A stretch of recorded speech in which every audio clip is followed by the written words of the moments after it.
시간에 주님을 영화롭게 하기 위하여 우리가 이 자리에 섰으니 오직 주님만 영광 받아 주시옵소서. 악한 것들을 힘타지 않게 해주시옵시고 오직 주님의 시간으로 이곳이 주님의 나라가 되게 하여 주시옵소서. 이미 이곳이 주님의 나라가 되었사오니 이제는 우리에게 선포하는 나라가 되게 하여 주시옵소서. 이 모든 것 주님께 맡기오며 우리 주 예수 그리스도의 이름으로 기도드립니다. 아멘.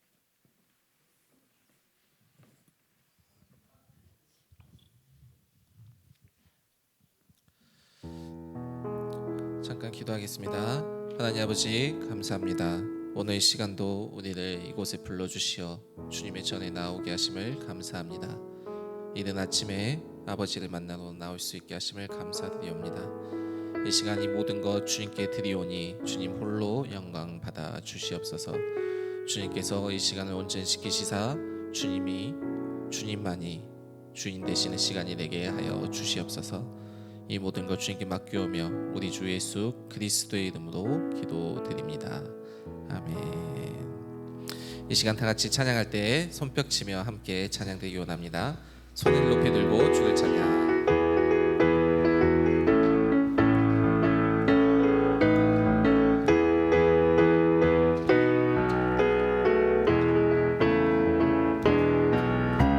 손을 높이 들고 주를 찬양, 높은 곳을 향해 주를 찬양, 모든 만물들은 주를 찬양하라.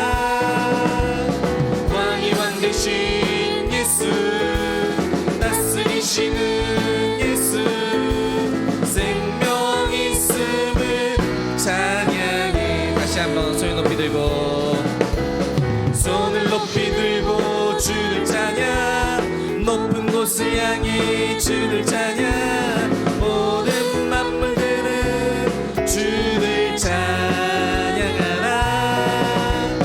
왕이 왕 되신 예수, 다스리시는 예수, 생명 있음을 찬양해. 할렐루야 주를 찬양, 할렐루야 주를 찬양, 생명 있음을 찬양해 찬양해. 할렐루야 주를 찬양, 할렐루야 주를 찬양, 생명 있음을 찬양. 다시 한번 찬양하겠습니다. 손을 높이 들고, 손을 높이 들고 주를 찬양, 높은 곳을 향해 주를 찬양, 모든 만물들은 주를 찬양하라. 왕이 왕 되신 예수, 다스리시는 예수, 생명 있음을 찬양해. 할렐루야. 할렐루야 주를 찬양, 할렐루야 주를 찬양, 생명 있음을 찬양해 찬양해. 할렐루야 주를 찬양, 할렐루야 주를 찬양, 생명 있음을 찬양. 존귀오 존귀하신 주, 존귀오 존귀하신 주, 감사 찬양과 경배 다 받으실 주님. 존귀오 존귀하신 주, 감사 찬양과 경배 다 받으실 주님.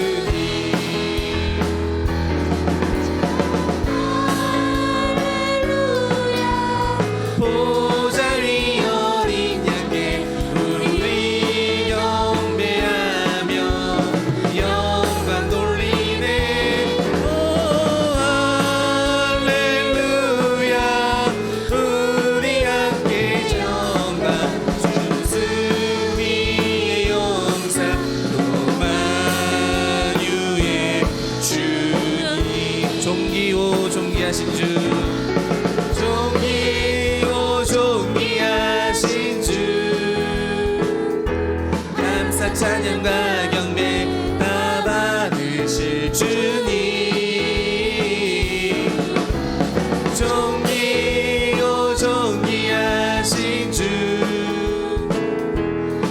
감사 찬양과 경배 다 받으실 주님 찬양 할렐루야 보좌 위 어린 양께 우리 경배하며 영광 돌리네 오 할렐루야 우리 함께 영광 주는 이의 용사 오만유의 주님 아멘.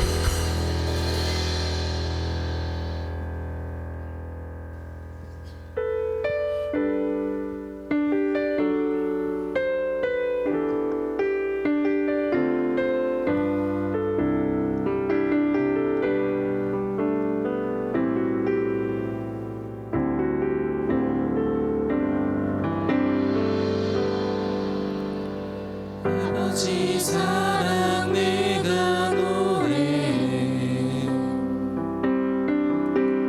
아버지 은혜 내가 노래해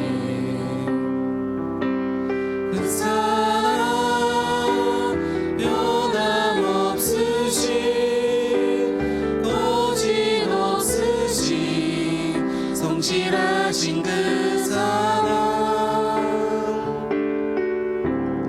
상한 갈 때 꺾지 않으시는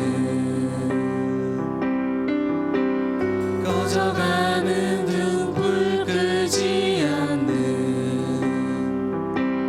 그 사랑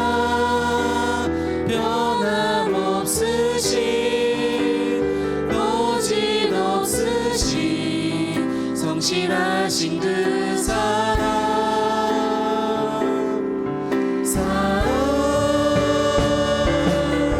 그 사랑 날 위해 죽으신 날 위해 다시 사신 예수 그리스도 다시 오실 그 사랑 죽음도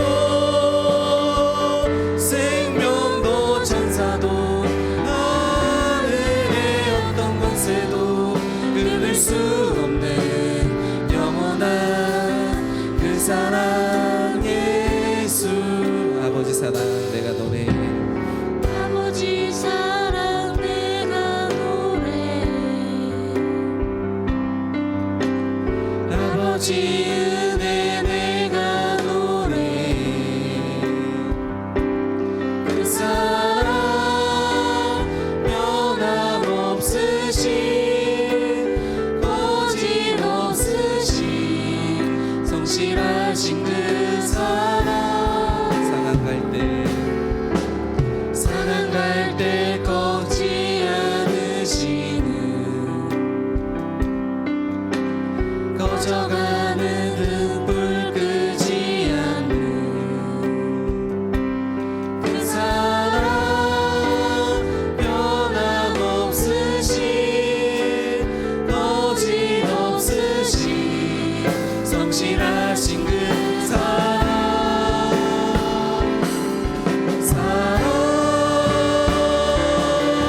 그 사랑 날 위해 죽으신 날 위해 다시 사신 예수 그리스도 다시 오실 그 사랑 죽음도 생명도 천사도 하늘의 어떤 권세도 끊을 수 없는 영원한 그 사랑 예수 다 표현 못해도 표현 못해도 나 표현하리라 다 고백 못해도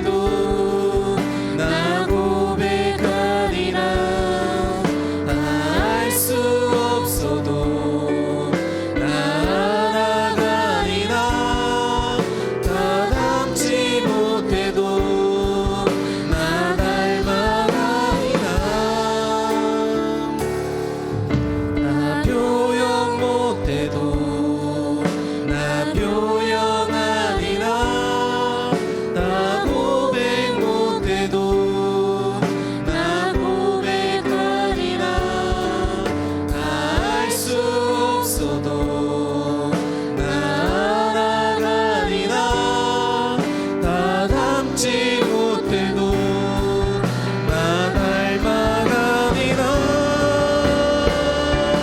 그 사랑 얼마나 아름다운지, 그 사랑 얼마나 날 부욕해 하는지, 그 사랑 얼마나 크고 놀라운지를, 그 사랑 얼마나 나를 감격하게 하는지. 다시 고백하겠습니다. 표현 못해도 나 표현하리라. 나 고백 못해도 나 고백하리라. 나 알 수 없어도 나 알아가리라. 나 닮지 못해도 나 닮아가리라. 나 표현 못해도 나 표현하리라. 나 고백 못해도 나 고백하리라. 나 알 수 없어도 나 알아가리라. 나 닮지 못해도 나 닮아가리라. 그 사랑 얼마나 아름다운지, 그 사랑 얼마나 날 부욕해 하는지, 그 사랑 얼마나 크고 놀라운지를, 그 사랑 얼마나 나를 감격하게 하는지, 그 사랑, 그 사랑 얼마나 아름다운지, 그 사랑 얼마나 날 부욕해 하는지, 그 사랑 얼마나 크고 놀라운지를, 그 사랑 얼마나 나를 감격하게 하는, 그 사랑, 그 사랑 얼마나 아름다운지, 그 사랑 얼마나 날 부욕해 하는지, 그 사랑 얼마나 크고 놀라운지를, 그 사랑 얼마나 나를 감격하게 하는지.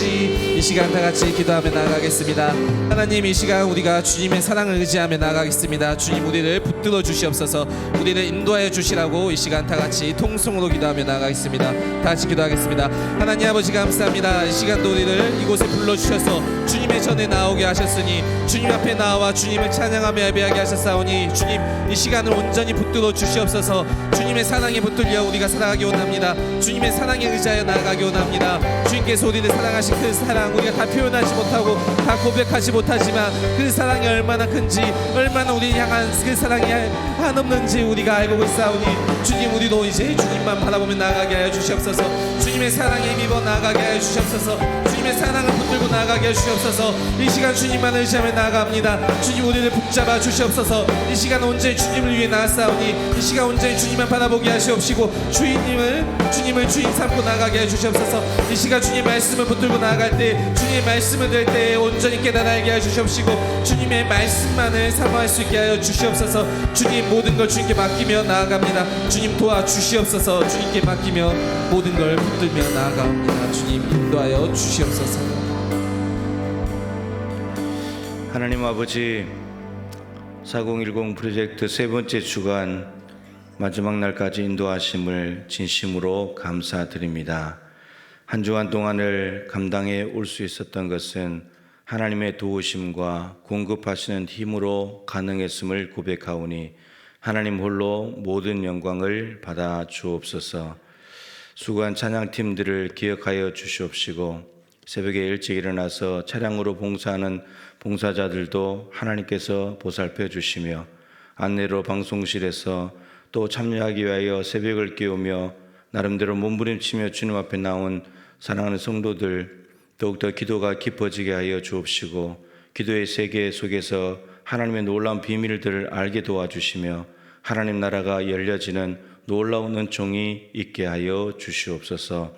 이 새벽에도 하늘문을 여시고 우리가 알아차리고 깨달아야 할 바를 알게 도와주시며 하나님 나라를 더 깊이 이해하고 하나님 나라의 일꾼으로서 하나님 나라를 우리의 삶 속에 펼쳐 놓을 수 있는 하나님의 귀한 종들 다 될 수 있도록 무럭무럭 자라갈 수 있도록 기도와 말씀으로 붙잡아 주시옵소서. 성령님, 오늘 이 새벽에 나온 교우들에게 치유와 회복의 영으로 함께하여 주시옵시고 이곳이 하나님의 말씀이 선포되고 기도하는 이곳이 하나님 나라임을 언제나 맛볼 수 있도록 은총을 베풀어 주시옵소서. 이 시간도 성령님께 온전히 의탁드리며 예수님의 귀하신 이름으로 간절히 기도드립니다. 아멘. 오늘 21일째 말씀 보겠습니다. 누가복음 16장 27절부터 31절까지 말씀입니다.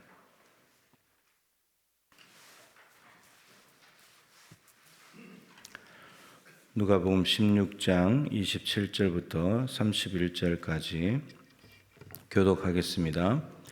이르되 그러면 아버지여 구하오니 나사로를 내 아버지의 집에 보내소서.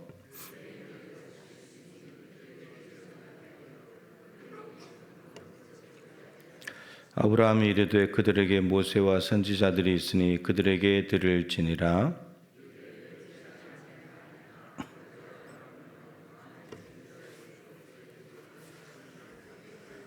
같이 읽죠. 이르되 모세와 선지자들에게 듣지 아니하면 비록 죽은 자 가운데서 살아나는 자가 있을지라도 고난을 받지 아니하리라 하였다 하시니라. 아멘. 인사 한번 하십시다. 한 주간 동안 수고하셨습니다. 네, 오늘 영원한 생명과 죽음, 영원한 생명과 영원한 죽음 제목으로 말씀을 나누겠습니다. 오늘 이제 이 보좌와 나사로 이야기는 이미 앞에 두 번이나 언급을 했었던 말씀입니다. 짤막하게라도 했었던 건데 누가복음 3장에 그 세례 요한이 세례를 줄 때 이 무리들 부자 군인들 그리고 세리 이런 사람들이 나와서 이야기할 때 그 유대인들이 세례 받으러 올 때 너희들이 아브라함의 후손이라고 생각하지 말아라. 세례 요한이 막 야단을 쳤잖아요. 근데 그 혈통적으로 아브라함의 후손이라는 그 자부심을 가지고 유대인들이 나왔는데 세례 요한이 하는 말은 돌들로도 이 아브라함 자손을 만들 수 있다. 너희들 혈통적인 유대인들은 진짜 유대인이 아니고 믿음으로 말미암는 유대인이 참 유대인이다. 너희들 아브라함의 후손이라고 말하지만 자손이라고 말하지만 아브라함과 안 닮았다. 그러면서 회개에 합당한 열매를 맺어야 된다. 이렇게 이야기했었습니다. 그때 이제 오늘 이 부자 이야기를 했었고요. 지난 주일날 누가복음 11장 본문으로 요나의 표적을 보여달라고 하는 그 무리들한테 요나가 니느웨에 가서 하나님 말씀을 전했는데 40일 지나면 니느웨가 망한다. 그게 표적이었다. 요나가 전한 메시지 말씀 자체가 표적이었다고. 그래서 이방인들이 변화가 되었다라고 말씀을 드렸죠. 그 말씀 두 개를 가지고 그 부분 할 때 오늘 말씀을 드렸습니다. 이 부자가 죽어서 지옥에 갔는데 아버지 아브라함이요 이렇게 부르거든요. 그러니까 아브라함을 아버지라고 부르는 것으로 봐서 유대인입니다. 이 부자는. 근데 유대인 부자인데 지옥에 갔거든요. 이런 좀 깊이 생각해 볼 문제죠. 세례 요한에게 나왔던 유대인들은 아브라함의 후손이라고 자기 조상이 아브라함이라고 하면서 굉장히 의시되고 뽐내고 자랑하고 당당하게 이렇게 나왔는데 근데 부자 유대인이 지옥에 갔단 말이에요. 그럼 이걸 이제 어떻게 이해할 거냐는 거죠. 그러니까 세례 요한이 말했던 혈통적으로 아브라함의 후손인 게 중요한 게 아니다. 그 얘기를 하려고 하는 거고 오늘 말씀은 이 나사로가 이 땅에 남아있는 형제 5명에게 간다면, 부활해서 간다면 우리 형제가 바뀔 거다. 그 말씀드리면서 아브라함은 말하기를 모세와 선지자들이 있으니까 그들에게 들으면 된다. 그러니까 부자가 안 된다고. 이 나사로가 가는 이 놀라운 부활 사건을 봐야, 표적, 기적을 봐야 우리 형제들이 이 고통받는 곳에 안 올 겁니다. 그랬더니 그들에게 듣지 않는다면 아무리 죽은 사람이 살아서 가는 표적을 본다고 해도 안 믿을 거다. 이렇게 말했습니다. 그러니까 표적을 보고 믿는 신앙이 중요한 것이 아니라 하나님의 말씀에 근거한 신앙이 가장 올바른 신앙이다라는 거죠. 이 아브라함의 후손들 유대인들은 혈통적으로만 아브라함과 연결되어 있지, 아브라함은 하나님의 말씀을 믿으니 이를 그의 의로 여기셨다. 그러한 삶의 모습이 없는 거죠. 전혀 닮지 않았습니다. 이런 부분들을 가지고 오늘 말씀 볼 텐데, 오늘 말씀은 사실은 이제 앞에 나왔던 누가복음 6장인데요. 살펴보지 않고 왔습니다. 산상수훈의 팔복이 있죠. 누가복음 평지 설교에는 사복사화가 나옵니다. 그 중에 이제 대표적인 것이 오늘 본문과 연관된 걸 2개를 말씀드린다면, 가난한 자에게는 복이 있다. 가난한 자는 왜 복이 있는가? 하나님 나라가 저들의 것이기 때문에. 가난한 자, 나사로입니다. 가난한 자는 복이 있는데 하나님 나라가 저들의 것이다. 그것이 하나님 나라 아브라함의 품에 갔잖아요. 근데 이 부자들에게는, 부유한 자는 화가 있다는 거예요. 이 땅에서 부유하게 살아가는 자들에게 화가 있는데, 왜 화가 있냐? 위로를 이미 받았기 때문에. 이 땅에서. 그러니까 이 땅에서 복을 얼마나 많이 받느냐, 위로를 받느냐는 별로 중요하지가 않아요. 죽고 난 뒤에 하나님 나라 가서 어떻게 되냐, 이게 중요하다는 거죠. 그러니까 부자는 하나님 나라 갈 수 있겠죠. 이 땅에서 이미 위로 받았는데, 부자 갈 수 있는데 하나님 나라 가면 받을 게 없다는 거예요. 근데 오늘 부자가 지옥으로 갔단 말이에요. 그러니까 이 땅에서 부유하냐, 부유한 걸 자랑할 수도 없는 거고, 가난하다고 해서 낙심할 것도 없는 거예요. 이게 하나님 나라 가버리게 되면 완전히 다 뒤집어져 버리니까. 근데 이렇게 되는 이유가 중요한 건데, 이 가난한 자라고 할 때 물질적인 가난은 이 이스라엘의 경건에 있어서 하나님으로부터만 도움을 기대한다는 뜻입니다. 그러니까 나사로에게는 하나님 이외에는 도움을 기대할 데가 없는 겁니다. 그 부잣집 문 앞에 있었는데도 부자가 하나도 안 챙겨주니까 부자에게서도 도움을 기대할 수 없는, 그래서 하나님께만 도움을 기대할 수 있는 그런 존재이기 때문에 하나님이 그를 데리고 위로의 자리, 하나님의 나라로 데려가 버린다는 거예요. 그러니까 복 있는 거죠. 그런데 부자는 자기 혼자 알아서 잘 먹고 잘 살기 때문에 하나님을 전혀 의지할 필요가 없고 자기가 가진 부요를 의지하며 살아가기 때문에 위로를 충분히 받는 거죠. 나사로 집 앞에 있는 나사로를 보면서 얼마나 자기를 위로하고 했겠습니까? 나는 저런 신세가 아니라서 좋다고, 먹고 마시고 호화롭게 즐기고 연락하니까. 근데 이 땅에서 그냥 위로를 다 받아버린 거예요, 스스로가. 근데 하나님께는 받을 게 없다는 거예요. 우리가 이제 며칠 전에 말씀드렸지만, 우리의 인생이 이 땅에 눈에 보이는 것만 보고 살 것이 아니고 하나님 나라의 관점으로 보고 살아야 된다.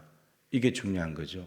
하나님 나라에 가고 하나님 나라를 보고 하나님 나라의 위로를 얻는 그런 삶을 가지고 이 땅을 쳐다본다면 이 땅에 돈 욕심 부리고 가난한 사람들을 내팽개치고 살 수는 안 된다. 이제 이걸 오늘 메시지를 이야기하는 거죠. 그래서 사실은 정의에 대한 말씀입니다. 부자와 가난한 자에 대한 이야기는 성경 안에서 정의에 대한 문제예요. 정의라는 것은 가진 자, 있는 자, 힘 있는 자가 없는 자, 가난한 자, 약한 자들을 돌보는 거거든요. 그게 정의예요. 이게 정의입니다. 그리고 이 정의는 매우 중요한 것이 하나님 나라의 통치 원리예요. 사자가 소처럼 풀을 먹는 나라, 이게 하나님 나라거든요. 하나님 나라는 공의와 정의가 있어야지만, 하나님이 공의와 정의로 통치할 때만 하나님 나라가 이루어집니다. 공의가 무너졌다, 하나님 나라가 이루어질 수가 없어요. 하나님께서 자기 아들 예수님을 죽였습니다. 우리의 죄를 다 짊어졌기 때문에. 죄가 있기 때문에 아빠 찬스 쓸 수 없고 아들이라고 봐줄 수 없는 거예요. 만약에 아빠 찬스를 쓰고 아들이라고 봐줘버리면 하나님의 공의가 무너져 버려요. 그러면 십자가의 구원은 없는 겁니다. 근데 아들이라 할지라도 십자가에 죽였기 때문에 하나님은 정말 공의로우신 분이에요. 누구도 여기에 이의를 제기할 수 없어요. 그것이 공의입니다. 그걸 통해서 이루어진 게 하나님 나라거든요. 그렇기 때문에 이 공의, 그리고 정의는 힘 있는 자가 없는 자, 가난한 자, 부자가 가난한 자를 돌보는 것이 정의예요. 이것은 성경에 넘쳐납니다. 이런 말씀들은. 그런 나라가 될 때, 그 정의와 공의가 실현될 때 하나님 나라가 이루어집니다. 하나님께서 공의와 정의를 언급하신 사람들이 몇 명 있어요. 아브라함에게도 언급하셨고 다윗에게도 언급하셨고요. 몇몇 사람들에게 하나님 나라의 모델이거든요. 그러니까 오늘도 이 사복사화에 대한, 부자와 가난한 자에 대한 말씀도 정의에 대한 문제입니다. 정의가 실현되지 않으면 하나님 나라가 이루어질 수 없고, 그것은 오늘 보신 대로 영원한 생명과 영원한 죽음을 갈라놔버려요. 결과는 그것입니다. 자, 오늘 이제 말씀을 좀 이제 다 아는 이야기지만 좀 보면, 오늘 본문에서도 이제 끝부분만 적어 놓았는데요. 이 이야기는 19절부터 시작이 됩니다. 19절부터 31절까지. 그래서 총 13절에 걸쳐서 기록된 말씀인데, 오늘 책에는 없습니다만 앞부분을 좀 보면은 19절부터 22절까지는 이 땅에서의 삶이에요. 크게 보면 이 땅에서 19, 20, 21, 22 4절입니다. 13절 중에 4절은 이 땅에서의 삶, 부자와 나사로. 그리고 나머지 9절은 죽고 난 뒤의 모습을 그리고 있어요. 그럼 분량상으로 보면 죽고 난 뒤가 2배니까 이 뒤에 게 이제 무게가 있겠죠. 죽음 이후에 대해서 이렇게 지옥과 천국을 이렇게 표현하고 있는 부분들, 이게 서로 바라보면서 대화를 하고 이런 부분들을 상세하게 적어놓은 것이 여기밖에 없을 겁니다. 계시록에 하나님 나라가 이렇다 저렇다 이런 모습은 있어도, 불못이 있다 이렇게는 있어도 정말 그 불못에서 고통당하고 뜨거워하고 힘들어하는 모습을 적나라하게 표현한 것은 여기밖에 없죠. 자, 여기 19절부터 22절까지 4절이 이 땅에 대한 건데, 19절 한 절이 부자에 대한 이야기입니다. 그리고 20절, 21절이 나사로에 대한 이야기입니다. 이 땅에서 어떻게 살았는지. 부자는 호화롭게 연락하면서 먹고 마시고 즐기고 살았고, 가난한 이 나사로는 부잣집 대문에 앉아서 얻어먹지도 못하고 그 상처나고 이런 데 개가 와서 혀로 핥고 있고, 이런 아주 비참한 이 땅에서 삶을 기록하고 있죠. 그리고 22절에서는 죽었다 이렇게 되어 있습니다. 나사로도 죽었고 부자도 죽었다. 그러니까 부자든 가난한 자든 다 죽는다는 말이죠. 이 땅에서 삶을 아주 간략하게 표현했습니다. 이 땅에서. 그런데 죽고 난 뒤에 23절부터 31절까지는 죽고 난 뒤에 이야기를 기록합니다. 그 안에 이제 오늘 본문이 있는데, 주인공은 부자입니다. 나사로가 아닙니다. 주인공은 부자입니다. 부자가 주로 이제 아브라함과 대화를 하고, 나사로는 아무 말도 하지 않습니다. 가만히 있어요. 아브라함의 품에서 그냥 안식하고 있고, 부자가 계속 이야기를 하고 아브라함이 대화를 합니다. 부자는 죽고 난 뒤에 화려한 장례식을 했겠죠. 부자가 돈이 많으니까. 그리고 부자 형제들이 5명이 더 살아있었으니까 얼마나 많은 화환이 왔을 것이며 얼마나 많은 조문객들이 왔겠습니까? 넘쳐났겠죠. 조의금도 엄청나게 많았을 테고. 근데 나사로는 아주 초라한 장례식을 했을 겁니다. 누가 오는 사람이 없습니다. 지금으로 말하면 가난한 사람들은 2일장도 하고 막 그렇게 하잖아요. 그렇게 아마 끝냈을 가능성이 많습니다. 그런데 이 땅에서는 너무 초라한 거죠. 사는 것도 너무 초라했고 장례식도 너무 초라했는데, 부자는 너무너무 호화롭게 살았고 장례식도 너무나 화려하게 했는데, 근데 죽음 이후에는 완전히 뒤바뀌어 버립니다. 이게 이제 주는 교훈이거든요. 그래서 우리는 이 뒤에 있는 분량이 많은 이 죽음 이후에 어떻게 될 것인가, 여기에 이 상황이 어떤 일이 벌어지는가를 주목하면서 사실 목표하는 바는 이 땅에서 삶을 바꾸라는 거죠. 죽음 이후에 이런 삶이 있으니까 이 땅에서 바꿔야 된다, 삶을. 이렇게 이제 이야기를 하는 거죠. 자, 이제 물 한 방울조차도 찍어 먹을 수 없는, 그래서 이 부자가 아브라함을 부르면서 아버지 아브라함이여 2번이나 그러거든요. 오늘 보면 27절에서는 아버지라고 불렀고 30절에서는 아버지 아브라함이라고 부릅니다. 또 앞부분에 한 번 더 물 찍어 달라고 할 때 아버지 아브라함이라고 부릅니다. 그러니까 유대인이라는 거죠. 유대인 부자가 지옥에 가서 너무 뜨거워서 물 한 방울조차 먹을 수 없어서 물 한 방울 찍어 달라고 하니까 이 둘 사이에 간격이 있어서 그렇게 할 수가 없다. 줄 수도 없고, 이런 말씀드려 주면 물 한 방울 찍으면 지옥이 안 됩니다. 그죠? 물 한 방울도 찍을 수 없어야지 지옥입니다. 그것이. 예. 부자가 이 땅에 있을 때는 뭐 물을 마음 놓고 먹었겠죠. 종들이 늘 떠다 주고 하니까. 근데 지옥에 가면 물 한 방울을 먹을 수가 없습니다. 불못에 너무나 뜨거운 소금 치듯함을 당하리라. 너무나 고통스러운 현장에 가는 거죠. 근데 이 부자가 생각해 보니까 자기가 지금 뭐 고통받고 있는 것은 뭐 할 수 없지만 이 땅에 살아있는 형제 5명이 생각이 난 거죠. 그래서 나사로를 내 아버지 집에 좀 보내달라고. 이 말은 나사로가 죽었는데 부활시켜서 형제들 집에 보내달라는 거예요. 아버지 집에 가면 형제 5이 있다고. 그리고 그들에게 증언해가지고 이 지옥의 삶이 얼마나 고통스럽고 천국에 있는지를 좀 증언을 하게 해달라고 나사로가 가서 증언을 하게 해주면 그들로 이 고통받는 곳에 오지 않게 해주십시오. 물 한 방울조차도 얻어먹을 수 있는 곳으로 오지 않게 해달라고. 너희들 이렇게 살면 안 된다고. 네 형이 어디 가 있는지 아냐고 저기 가 있다고. 그것 좀 말 좀 해달라고 이야기를 하는 겁니다. 굉장히 그럴싸한 이야기잖아요. 부자 입장에서는 자기가 갈 수 없으니까 부탁하는 게 당연한 건데. 근데 그 다음 말들이 중요하죠. 아브라함이 이르되 그들에게 모세와 선지자들이 있으니 그들에게 들을지니라. 모세와 선지자는 구약 성경이죠. 그런데 이런 말입니다. 제가 주일날에는 그 부분을 언급하지 않았지만 모세와 선지자 구약 성경이다. 성경 말씀을 들으면 저들이 듣고 돌아와야 된다. 그러면 기회가 없다. 그렇게 말씀드렸는데, 근데 자세히 들어가서 모세와 선지자들이라고 하는 이 구약의 책들 안에 있는 내용 중에 가난한 자들에 대한 부자의 의무에 대해서 기록한 내용들이 많습니다. 예를 들어 한 가지만 한다면 모세니까 모세오경에 출애굽기 22장 20절부터 26절 말씀에 보면은 이렇게 말합니다. 이방 나그네 과부 고아 이들을 학대하지 마라. 이 사람들 가난한 사람들이잖아요. 사회적인 약자들이잖아요. 이들이 부르짖으면 이들이 있는 사람들, 부자들, 힘 있는 사람들에 의해서 학대를 받아가지고 이들이 하나님께 부르짖어 버리면 하나님께서 그 부자들과 힘 있는 사람들을 심판하신다는 말씀이 있습니다.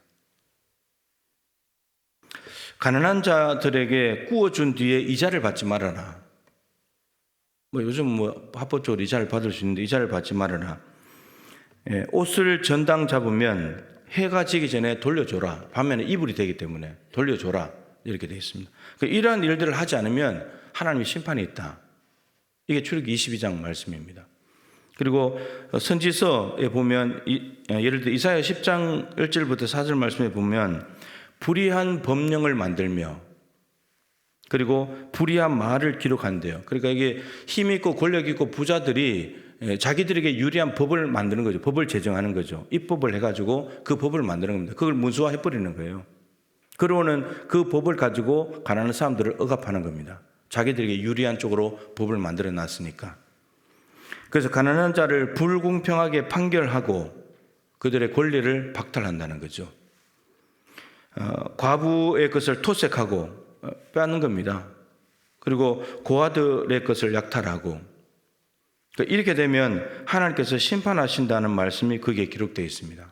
그러니까 모세와 선지자의 내용 중에 있는 부자는 가난한 자를 도와주고 책임져 줘야 된다. 사회적인 책임이 있다. 정의를 행해야 된다. 이 말씀이 있는데 이 말씀을 네 형제 5명이 이 말씀을 듣고 삶을 바꾸지 않는다면 나사로가 부활해서 간다 할지라도 안 들을 거라고 이렇게 말하는 겁니다.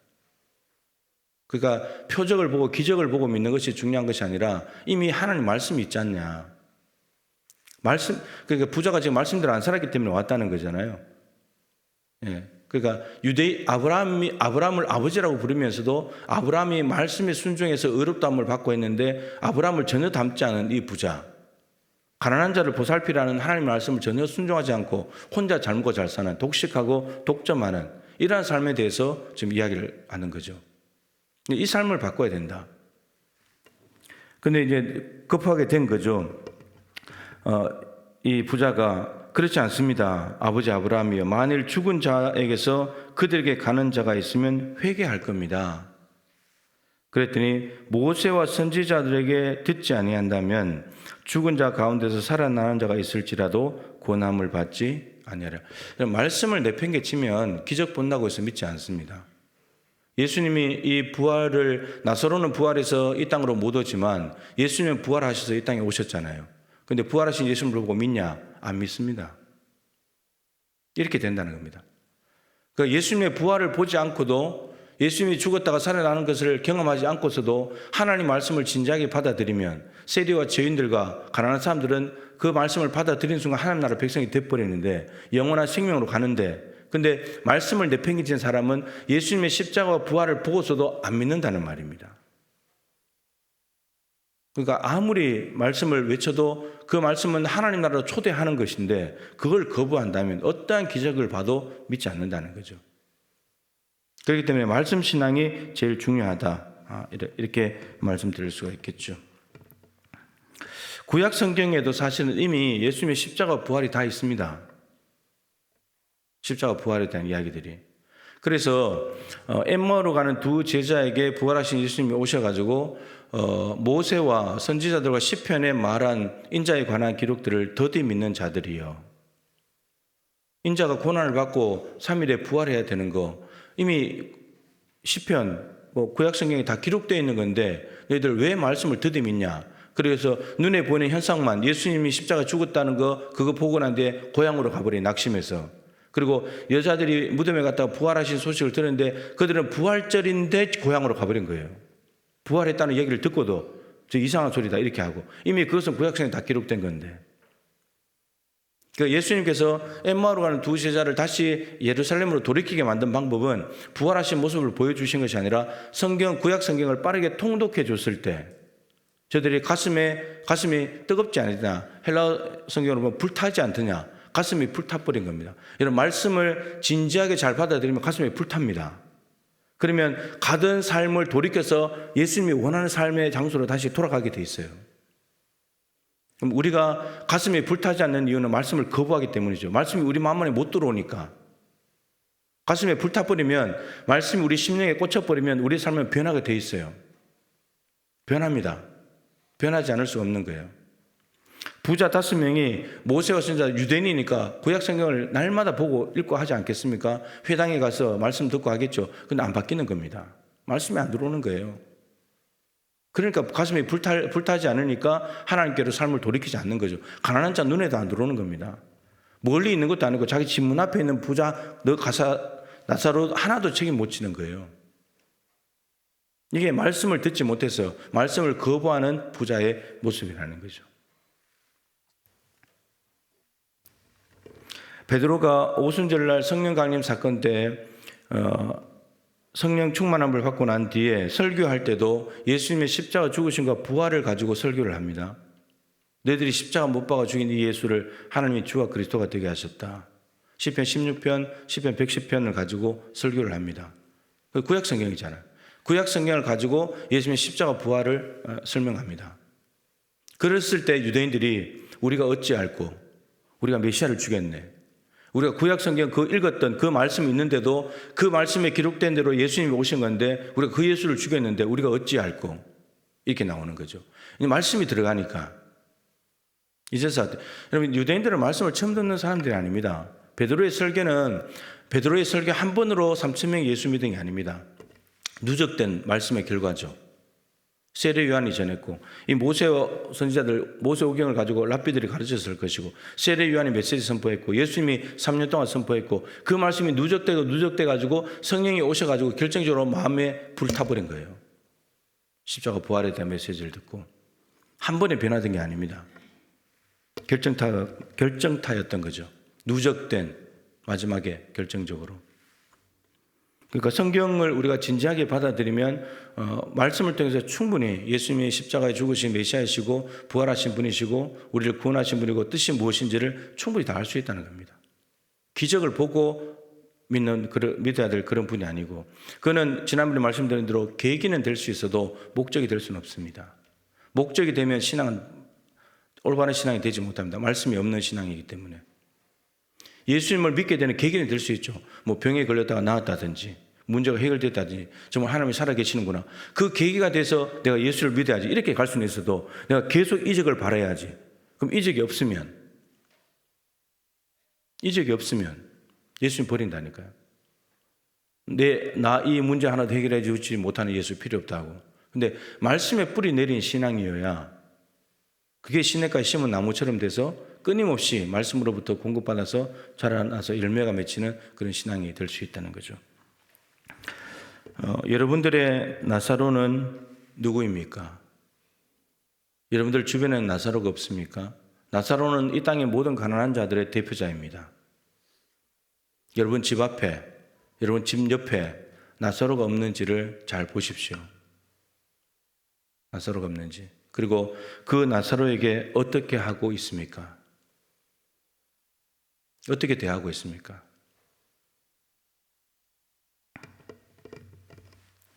하나님께서는 말씀하십니다. 보살펴 줘야 된다. 외면하지 말아야 된다. 신명기 28장도 하나님의 말씀을 지키냐 안 지키냐에 따라서 축복과 저주를 딱 나눠놨어요. 오늘 말씀도 마찬가지입니다. 하나님의 정의를 실현하느냐 실현하지 않느냐에 따라서 영원한 생명과 영원한 죽음으로 딱 나눠져 버립니다. 지난 목요일에 우리 교회 등록하신 분 중에 몽골에서 오신 분이 계십니다. 도야 성도라고 계신데 이제 그 아이들이 이제 어린이집에 오고 하면서 이제 알게 돼가지고 자녀들이 이제 교회 학교도 출석하게 되고 주일날 이제 일하러 가기 때문에 못 와서 수요일날 등록을 하고 했는데 이제 다문화 가정이죠. 이제 자녀들은 3명이고 그런데 막내는 어칠이라고 하는 막내는 여기 와서 나왔습니다. 여기 와서 나왔는데 신말 가서 이제 이런저런 이야기를 하는데 아이들이 한국을 참 좋아하고 친구들과 참 잘 어울리고 늘 이제 염두에 이 외국인들이 오게 되면 잘해줘야 되는데 우리나라 사람들이 하나님께서 늘 이스라엘 백성들에게 너희들 이방 사람들을 압제하지 마라. 아까 그 출애굽기 22장 말씀을 드렸는데 예수님께 하나님께서 이 말씀을 이스라엘 백성한테 하는 이유는 너희들도 애굽 땅에서 이방 나그네였지 않냐. 너희들도 애굽 땅에서 얼마나 고난 당하며 살았냐. 그거 기억하면서 너희들 고난 당할 때 내가 보살펴 줬는데 너희들도 이방인들이 너희들 이스라엘 민족 안에 와서 살 때 잘 대해줘야 된다. 우리도 일제 치하에서 참 힘든 시간을 보냈었잖아요. 그리고 한국 전쟁에 있을 때 외국인들이 들어와서 많이 도와줬었고 정말 나라가 다 이를 판국이었는데 하나님의 은혜로 외국 국가들의 지원을 통해서 생명을 걸고 들어온 사람들 통해서 우리가 살아난 거 아닙니까? 그렇게 본다면 이 땅에 들어와 있는 외국인들에게 우리는 잘해줘야 됩니다. 예. 이제 조선족들이나 이런 사람들 이제 직원으로 쓰면서 이제 임금도 제대로 안 주고 막 그러거든요. 예. 그런 것들은 이제 우리가 다른 사람 몰라도 예수 믿는 우리는 그렇게 하면 안 되는 거거든요. 예. 일한 만큼 대가를 주는 것이고 정당하게 대우를 해줘야 되는 거죠. 그래서 도야 씨가 이제 그 날마다 이제 인력 시장에 가서 용역업체에서 일을 하는데 일이 있으면 하루 가서 일하고 이제 돈 버는 거고 없으면 이제 못 하는 거고 팀별로 움직이다 보니까 이제 주일날 그런 일들이 많아서 못 오고 그러는데 이제 또 외국인이다 보니까 이제 학생들 초등학생들은 이제 중학생들은 의무 교육에서 이제 뭐 비용이 별로 안 드는데 어린이집 같은 경우는 이제 지원이 전혀 없는 거예요. 정부 지원이 외국인이니까. 전혀 지원이 없어서 그 비용 떼야 되고 뭐 월세 내야 되고 이게 뭐 애들 3명이 또 한참 잘 먹을 때 아닙니까? 그러니까 뭐 이게 만만치 않은 거예요. 살아가는 것이. 근데 갔더니 이제 새가족 팀에서 쌀을 또 보내주시기도 하고 목장에서도 쌀을 보내주시고 그런 이야기를 들으면서 참 마음이 좋더라고요. 이제 저렇게 대해줘야 된다고. 저게 이런 부자가 나사로 노블레스 올리주의 삶입니다. 가진 자, 있는 자들의 의무, 가난한 자들한테 의무죠.